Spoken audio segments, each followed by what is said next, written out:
আমি শাহিদা পারভীন, সহকারী অধ্যাপক, প্রাণিবিদ্যা বিভাগ, চট্টগ্রাম কলেজ, চট্টগ্রাম। এই বৈশ্বিক মহামারী দুর্যোগের সময় শিক্ষার্থী বন্ধুরা তোমাদের সাথে ক্লাস নিতে পেরে আজকে আমি তোমাদের সবাইকে জানাচ্ছি আন্তরিক শুভেচ্ছা।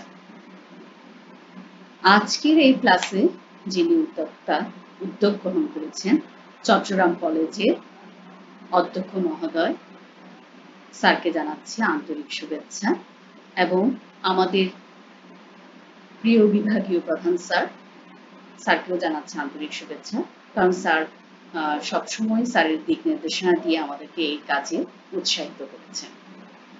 শিক্ষার্থী বন্ধুরা, আজকে আমি যেই টপিকসটা নিয়ে আলোচনা করব সেটা হচ্ছে মানুষের হৃৎপিণ্ডের গঠন।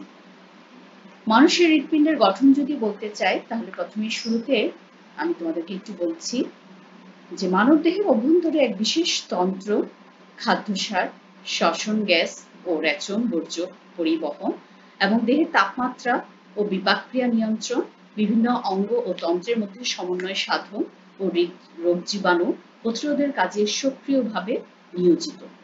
সেই তন্ত্রের নামই হচ্ছে রক্ত সংবহন তন্ত্র।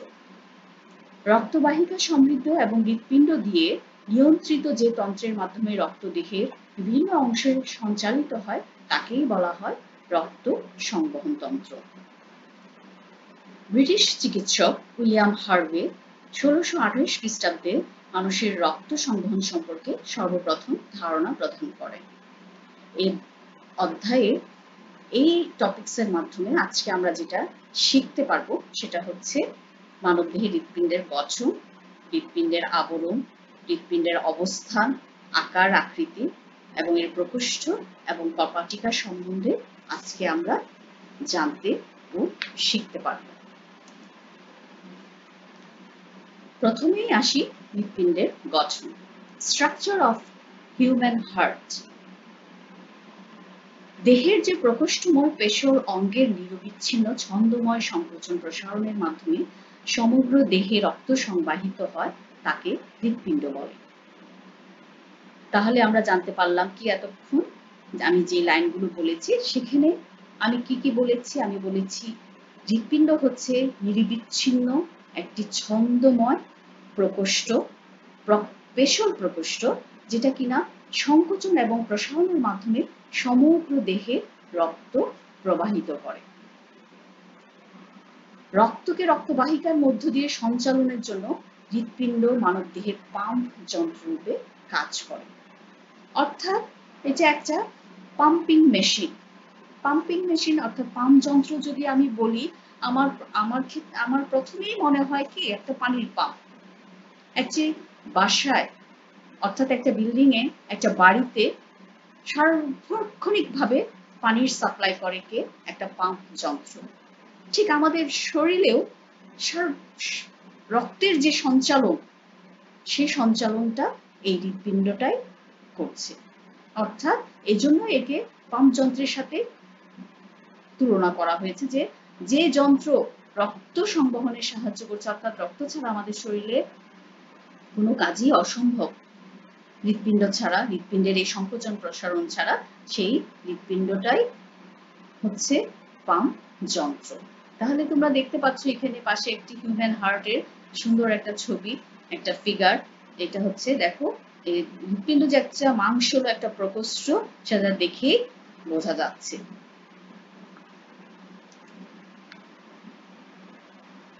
এরপর যদি বলি যে একজন সুস্থ মানুষের জীবন দশায় হৃৎপিণ্ড গড়ে 2600 মিলিয়ন বার স্পন্দিত হয়ে প্রতিটি নিলয় থেকে প্রায় 155 লিটার অর্থাৎ 1.5 লক্ষ রক্ত বের করে দেয়। অর্থাৎ এই যে 2600 মিলিয়ন বার এটা স্পন্দিত হচ্ছে, তার ফলে কি হচ্ছে? নিলয় থেকে 155 মিলিয়ন লিটার অর্থাৎ 1.5 লক্ষ রক্ত বের হচ্ছে। এই যে স্পন্দন, এই স্পন্দনটা আমরা জানি যখন ভ্রূণ অবস্থায় মাতৃগর্ভে একটা ভ্রূণের বয়স 6 সপ্তাহ হয়, তখন থেকে এই হৃদয় স্পন্দন শুরু হয় এবং আমৃত্যু এই হৃদয় স্পন্দন চলতে থাকে। প্রাপ্তবয়স্ক একজন পুরুষ মানুষের হৃৎপিণ্ডের ওজন 250 থেকে 390 গ্রাম এবং স্ত্রীতে 200 থেকে 275 গ্রাম। এই ক্ষেত্রে যদি আমরা দেখি তাহলে দেখতে পাচ্ছি যে স্ত্রীলোকের ক্ষেত্রে এর ওজন পুরুষের চেয়ে 1/3 কম। অর্থাৎ পুরুষ ও মহিলাদের হৃৎপিণ্ডের ওজন তার দেহের ওজনের যথাক্রমে 0.45% এবং 0.40%।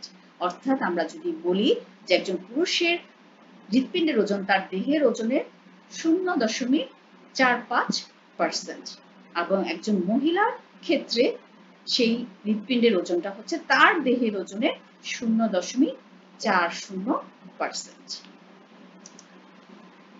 এখন আসি হৃৎপিণ্ডের অবস্থানের ক্ষেত্রে।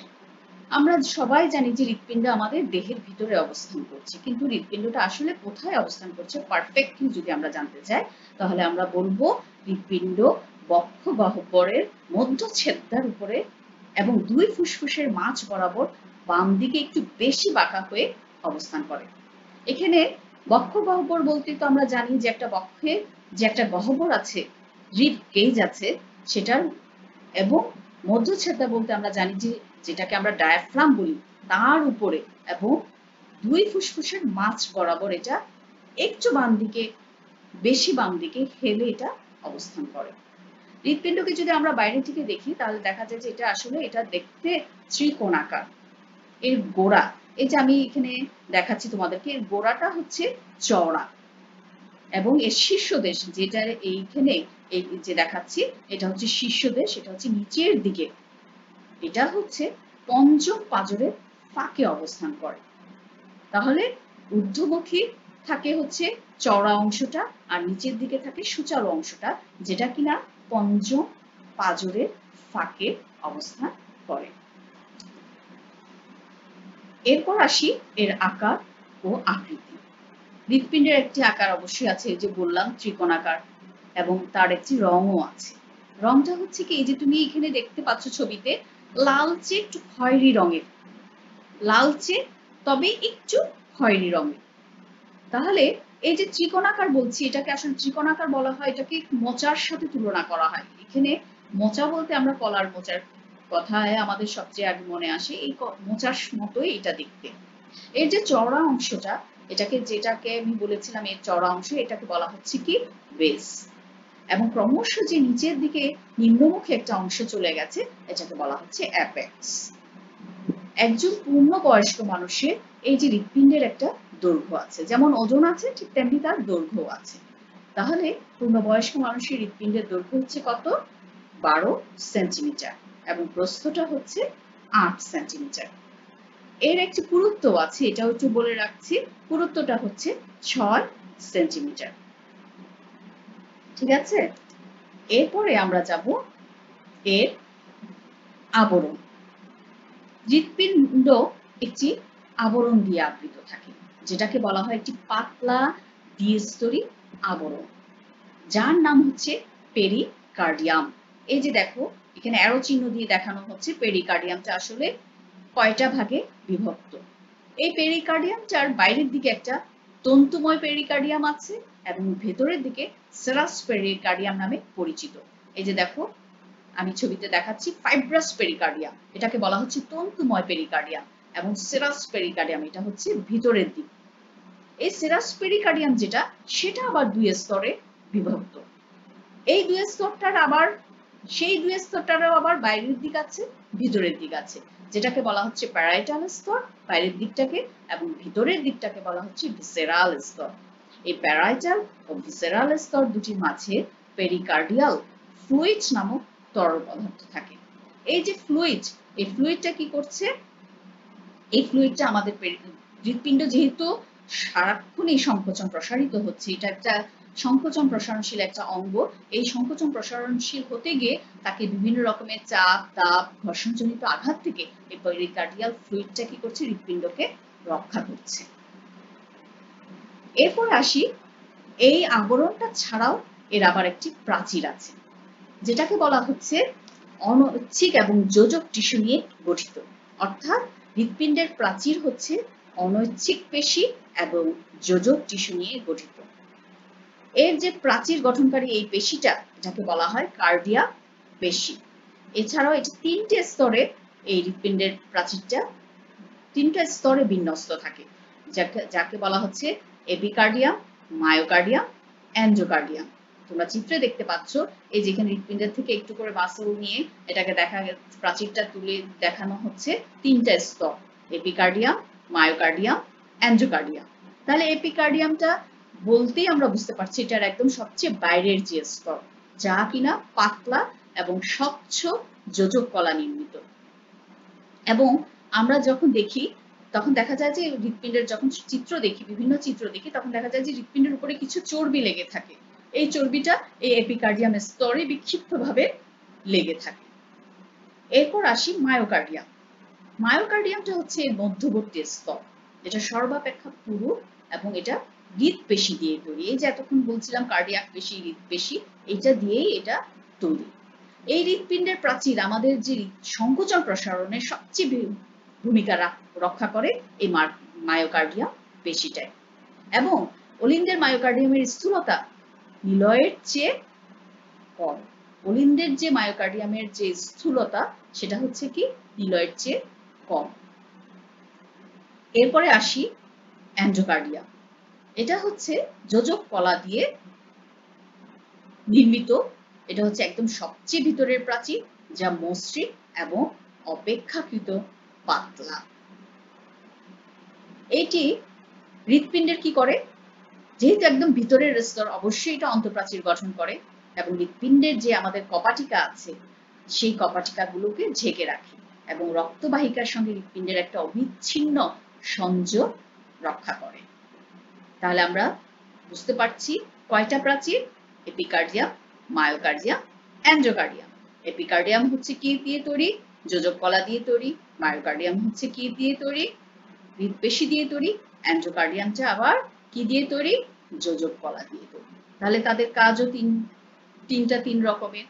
এখানে কি করছে, সে বাইরের আবরণ তৈরি করছে। মায়োকার্ডিয়ামটা হচ্ছে সংকোচন প্রসারণের সবচেয়ে অগ্রণী ভূমিকা পালন করে এবং অ্যাঞ্জিওকার্ডিয়ামটা হচ্ছে আরো অগ্রণী ভূমিকা পালন করে। এটাও কি করছে, এরও কিছু ভালো কাজ আছে, যেমন কি করছে, হৃদ কপাটিকাগুলোকে ঢেকে রাখে এবং রক্তবাহিকার সাথে হৃৎপিণ্ডের একটা অবিচ্ছিন্ন সংযোগ রক্ষা করে।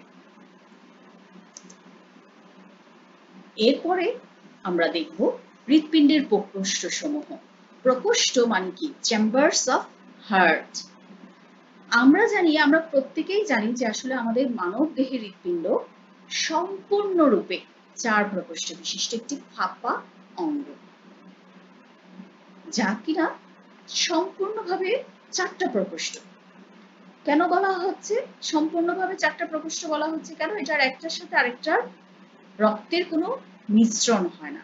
অর্থাৎ যেমন উপরের এই যে আমি দেখাচ্ছি ছবিতে, উপরের এই 2টো প্রকোষ্ঠকে বলা হচ্ছে ডান এবং বাম অলিন্দ। অর্থাৎ উপরের প্রকোষ্ঠগুলোকে বলা হচ্ছে অলিন্দ, নিচের প্রকোষ্ঠগুলোকে বলা হচ্ছে নিলয়।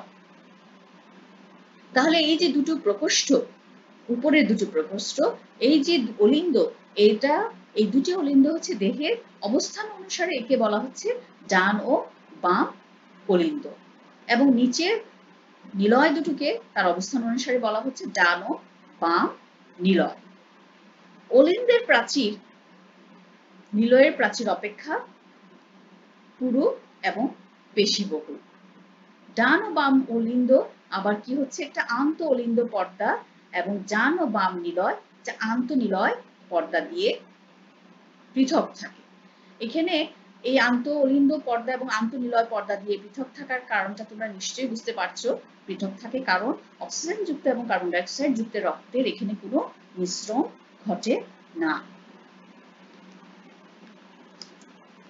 এরপরে আসি আমরা অলিন্দের। এই যে অলিন্দ, এতক্ষণ আমরা আলোচনা করছিলাম অলিন্দ, প্রথমেই আমরা বলতে চাই ডান অলিন্দের কথা। এই ডান অলিন্দটা হচ্ছে, এই প্রকোষ্ঠটা ডান দিকে অবস্থিত এবং বেশ বড় ও পাতলা প্রাচীর দিয়ে গঠিত। ডান অলিন্দে রক্ত আসে। ডান অলিন্দে যে রক্তটা আসে সেটা কোথা থেকে আসবে, ডান অলিন্দে দেখো এখানে উপরে উঠে গেছে সেটাকে আমরা বলি সুপেরিয়র ভেনা ক্যাভা, এবং নিচের দিকে চলে গেছে ইনফেরিয়র ভেনা কাভা। এই সুপেরিয়র ভেনা কাভাকে বলি আসলে বাংলায় আমরা বলি ঊর্ধ্ব মহাশিরা এবং নিচেরটাকে বলি নিম্ন মহাশিরা। এছাড়াও আছে করোনারি সাইনাস এবং করোনারি শিরা। অর্থাৎ এই superior vena CAVA, inferior vena CAVA, coronary sinus, coronary শিরা এবং মাধ্যমে হৃৎপিণ্ডের প্রাচীর থেকে কার্বন ডাইঅক্সাইড সমৃদ্ধ রক্ত কোথায় আসবে? অর্থাৎ শরীরের সম্মুখ ভাগ থেকে নিম্ন পশ্চাৎ অঞ্চল থেকে কার্বন ডাইঅক্সাইড সমৃদ্ধ রক্ত কোথায় আসবে? ডান অলিন্দে আসে। এরপরে এই ডান অলিন্দ রক্ত আবার ডান অ্যাট্রিওভেন্ট্রিকুলার ছিদ্রপথে এই রক্তটাকে সে কোথায় পাঠিয়ে দেবে? ডান নিলয়ে। অ্যাট্রিওভেন্ট্রিকুলার ছিদ্রপথ, দেখো এখানে লেখা আছে অ্যাট্রিওভেন্ট্রিকুলার ছিদ্রপথে একটি কপাটিকা আছে, যেটাকে বলা হচ্ছে ট্রাইকাসপিড কপাটিকা। এই যে দেখো নিচের ছবিটাকে যদি আমি একটু জুম করে দেখাই, এই দেখো ট্রাইকাসপিড কপাটিকা। এখানে তিন পত্রী আমরা বলি, তিনটা আসলে ঝিল্লিময়, এটাকে বলা হচ্ছে চুপির মতো, তিনটা ঝিল্লির মতো, এটাকে বলা হচ্ছে ট্রাইকাসপিড কপাটিকা। তিনটি ঝিল্লিময় চুপির মতো এই কপাটিকার নাম হচ্ছে ট্রাইকাসপিড কপাটিকা। এরপরে হচ্ছে বাম অলিন্দ। বাম অলিন্দ হচ্ছে এই প্রকোষ্ঠটির বাম দিকে অবস্থিত এবং তুলনামূলকভাবে তোমরা এই যে চিত্রেই দেখতে পাচ্ছ ডান অলিন্দটা বড়, বাম অলিন্দটা ছোট এবং অপেক্ষাকৃত পুরো প্রাচীর বিশিষ্ট। এই প্রকোষ্ঠে ফুসফুসীয় শিরা, অর্থাৎ ফুসফুস থেকে রক্ত যখন আমাদের হৃৎপিণ্ডে আসে কার মাধ্যমে আসে? ফুসফুসীয় শিরার মাধ্যমে। এবং ফুসফুস থেকে কি অক্সিজেন আসে? অক্সিজেন সমৃদ্ধ রক্ত ফুসফুসীয় শিরার মাধ্যমে বাম অলিন্দে আসে।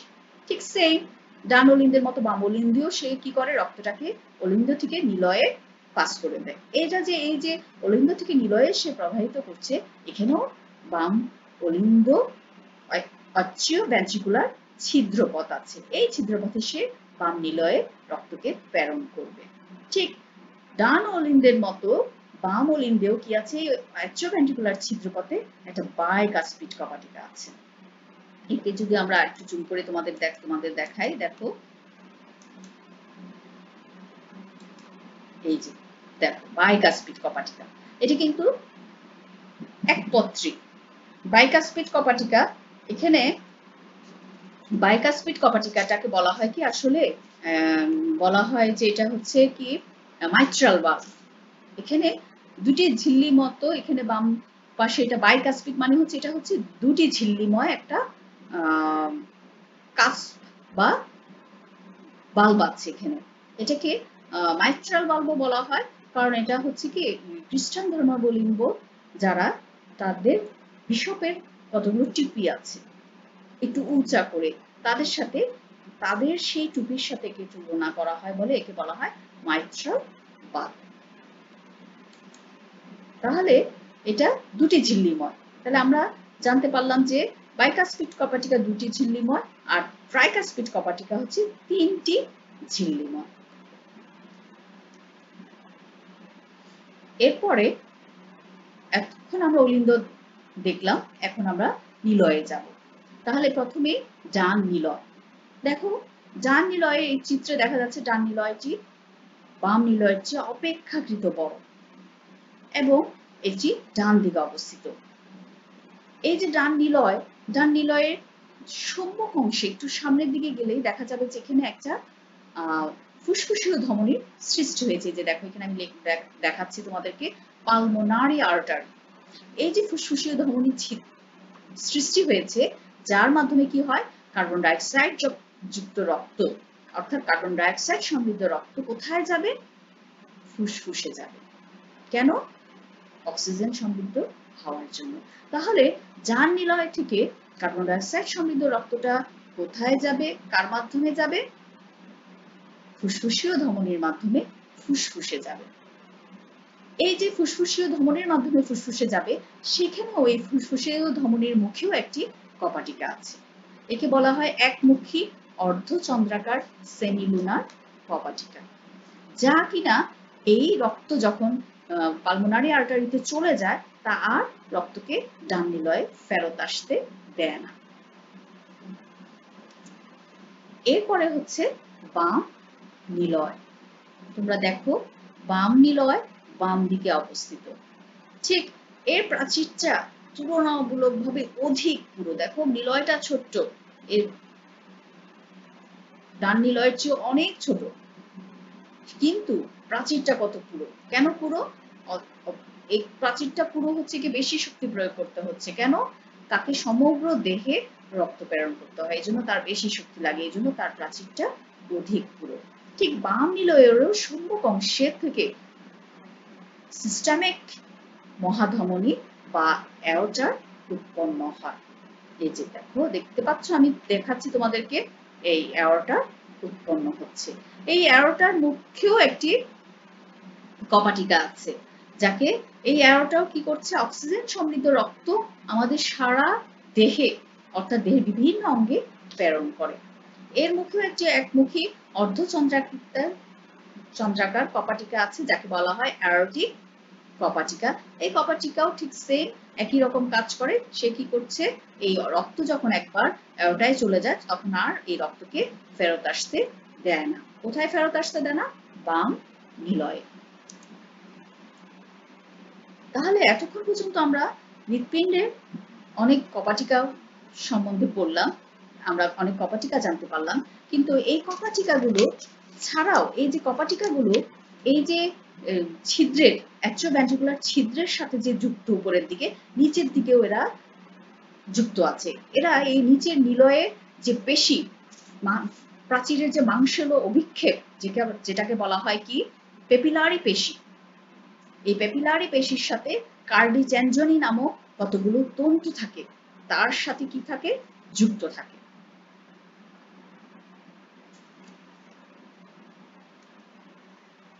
তাহলে আমরা হৃৎপিণ্ডের যে কপাটিকা এতক্ষণ জানতে পারলাম, আসলে কপাটিকাটা কি? কপাটিকাটার কাজই হচ্ছে কি একমুখী রক্ত প্রবাহিত করা, অর্থাৎ অক্সিজেন সমৃদ্ধ এবং কার্বন ডাইঅক্সাইড সমৃদ্ধ যাতে রক্তের মিশ্রণ না হয় তা প্রতিহত করার জন্য আমাদের এই হৃৎপিণ্ডের বিভিন্ন ছিদ্রপথে কতগুলো কপাটিকা থাকে। এই কপাটিকাটা আসলে এন্ডোকার্ডিয়াম ভাঁজ হয়ে এই কপাটিকাটা গঠন করে।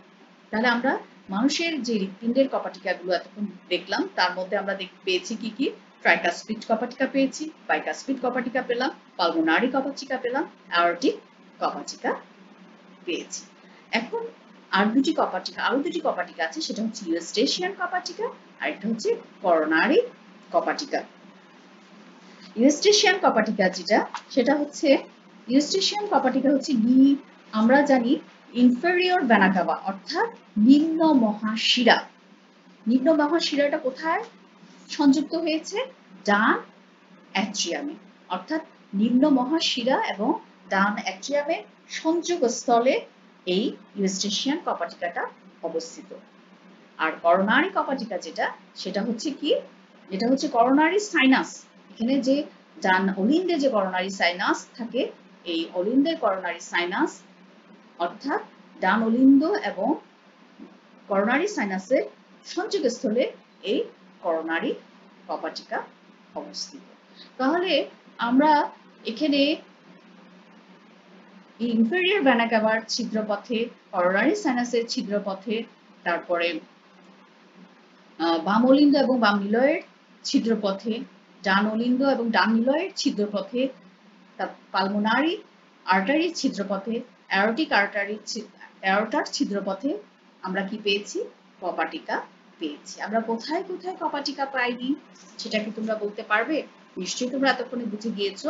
আমরা পাইনি সুপেরিয়র ভেনা কাভার ছিদ্রপথে, এবং যেই ফুসফুসীয় শিরা দিয়ে রক্ত বাম অলিন্দে আসছে সেই ছিদ্রপথগুলোতে কোনো কপাটিকা নেই। তাহলে শিক্ষার্থীরা, এতক্ষণে আমরা হৃৎপিণ্ডের গঠন সম্বন্ধে ধারণা লাভ করতে পারলাম। তাহলে তোমরা অবশ্যই হৃৎপিণ্ডের গঠন সম্বন্ধে বলতে পারবে, এবং এই চিত্রটি, হৃৎপিণ্ডের যে একটি চিত্র আছে তা সুন্দরভাবে এঁকে তা প্র্যাকটিস করবে। শিক্ষার্থী বন্ধুরা, এতক্ষণ আমরা হৃৎপিণ্ডের গঠন নিয়ে আলোচনা করলাম। এখন ছোট্ট একটি ভিডিওর মাধ্যমে আমি তোমাদেরকে দেখাতে চাচ্ছি যে এই হৃৎপিণ্ডটা আসলে কিভাবে সঞ্চালিত হচ্ছে। হৃৎপিণ্ডের গঠনের যে কপাচিকা, প্রকোষ্ঠ, আবরণ, দেহের প্রাচীর, হৃৎপিণ্ডের প্রাচীর সবকিছু এই চিত্রের, এই ভিডিওর মাধ্যমে তোমরা উপলব্ধি করতে পারবে এবং দেখে আরো ভালোভাবে শিখতে পারবে। তাহলে চলো ভিডিওটি দেখে নিই।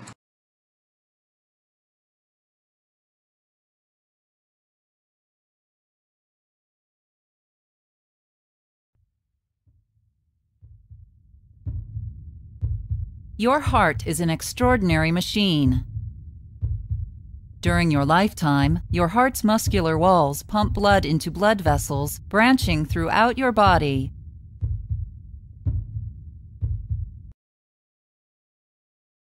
Your heart has 4 chambers. 2 upper chambers, called the left and right atria, and 2 lower chambers, called the left and right ventricles, contract in a steady rhythm known as your heartbeat. During a normal heartbeat, blood from your tissues and lungs flows into your atria, then into your ventricles. Walls inside your heart, called the interatrial and interventricular septa, help keep the blood on left and right sides from mixing.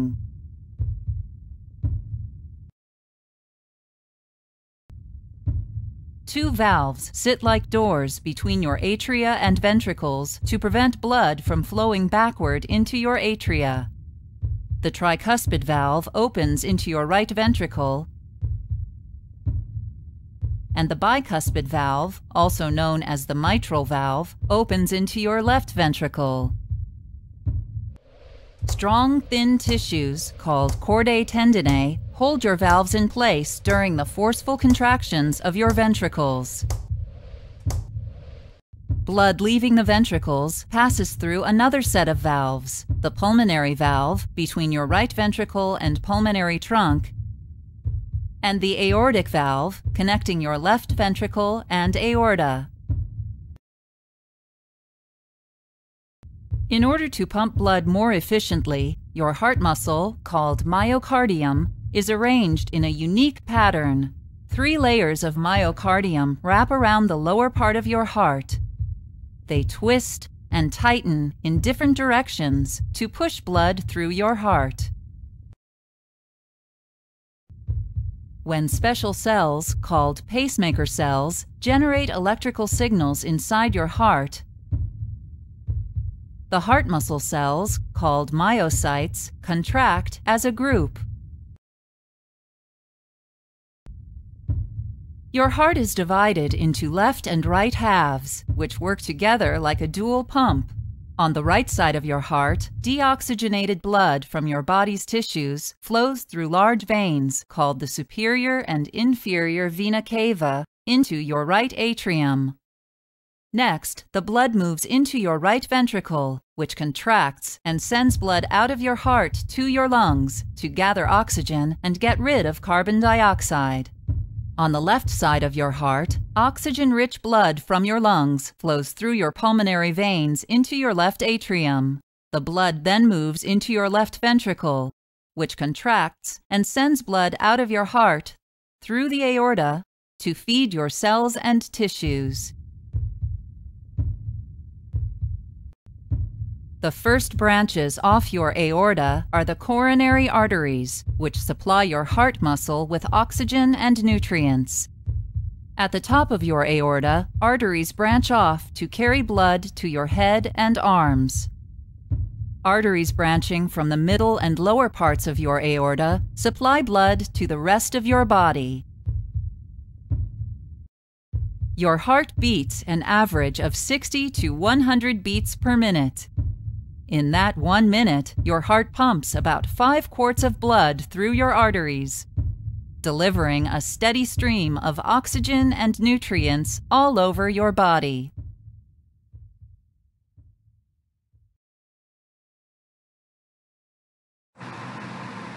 শিক্ষার্থীরা, আজ এই পর্যন্তই।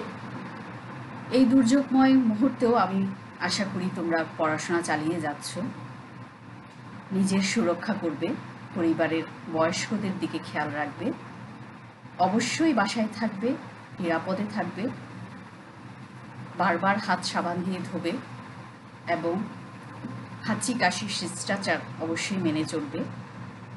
নিজে ভালো থেকো, অন্যকেও ভালো রেখো, নিজে নিরাপদে থেকো, পরিবারের সবাইকে নিয়ে নিরাপদে থাকো, এই কামনায় আছে। এখানেই শেষ করছি। আল্লাহ হাফেজ।